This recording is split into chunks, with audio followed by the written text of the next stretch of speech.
Chair. Thank you very much to all of our witnesses for very thoughtful and substantive opening statements that I think will significantly advance our work. I want to thank you in particular for some of the different witnesses shining a light on this issue of Indigenous identity fraud.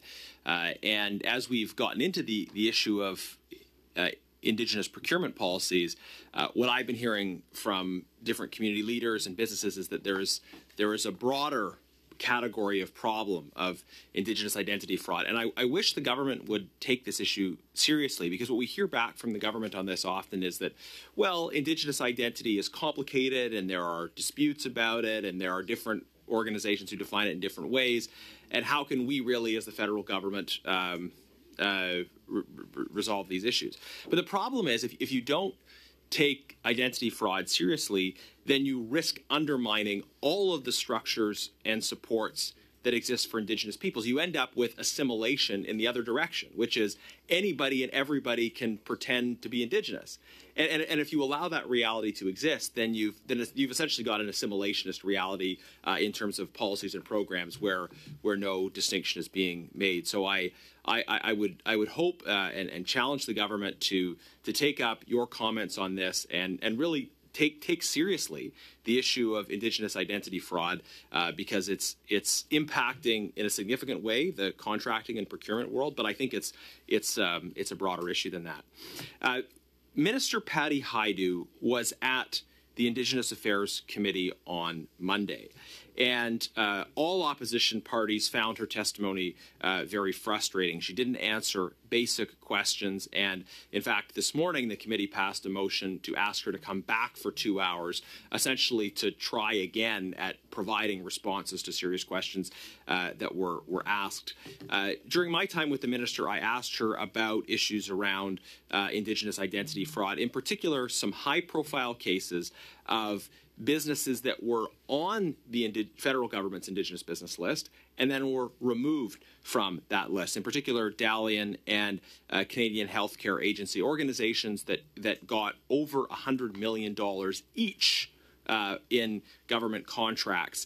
I haven't seen the documentation about whether they are or aren't Indigenous, but what I know is that they were on the Indigenous business list, and then later they were off the Indigenous business list, and the minister would not provide an explanation as to why they were removed, what the process was around that, and if they were removed because they weren't Indigenous or hadn't been Indigenous or weren't Indigenous at the time they got those contracts, surely they should be expected to pay back the money that they got through representing themselves as being Indigenous. So I'd like to ask all of our witnesses if they can comment on how the federal government should deal with these kinds of instances of abuse. Should there be penalties? Should there be stronger penalties around misrepresentation of Indigenous identity or misrepresentation around joint ventures? What kinds of structures and penalties should there be to deter and to respond to these kinds of instances where a company is on the list benefiting from these types of programs and then is off the list and there's no explanation for why they were taken off the list? So I'll open it up to whoever wants to comment on this issue. Go ahead. Thank you for that question. I think that we need to deter this from happening. Indigenous people are also frustrated with the system. They're not seeing the opportunities. There's a big wall in front of the government, which means that we can't access government procurement. But on the other side of the wall, procurement is happening with actors that are not moving forward in the right way. There needs to be penalties for sure. That there needs to be, you need to be barred from the process. There's OSGGO policies that deal with this, that includes up to and including barring for life access to this program.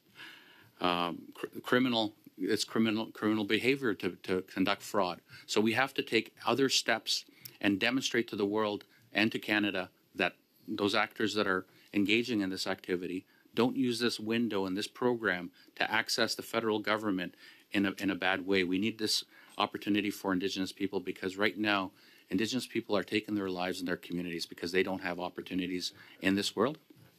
Thank you. Yeah, thank you. And just to follow up on that very specifically, if you've got an instance where a company is on the Indigenous business list, they're benefiting from that program, then they're removed from the list, maybe because there was some misrepresentation involved, abuse of joint ventures. It seems pretty bizarre to me that after that misrepresentation, they would still be allowed to benefit from government contracts. If they're removed from the list because of misrepresentation, they shouldn't just be no longer on that list but still able to benefit from government contracts. So if there's been abuses, they should be barred from government contracts in general. And it seems that Indigenous identity fraud isn't being taken seriously by the government at the same level as we might hope they are taking other instances of fraud. Just in the time I have left, if you want to follow up on that point. I agree with you. They need to be held accountable. This is fraud. This is criminal behavior, and you should be barred from doing any business with the government going forward. Indigenous identity fraud won't happen if it's handed to an Indigenous community. Our network, 40 years we've been doing this. We've been assessing indigeneity, providing business loans, providing grants to 56,000 of them. So we know our community. We know the organizations that are bad actors. We can make good decisions. Thank you.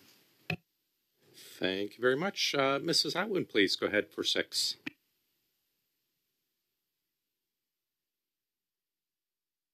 Sorry, you're muted.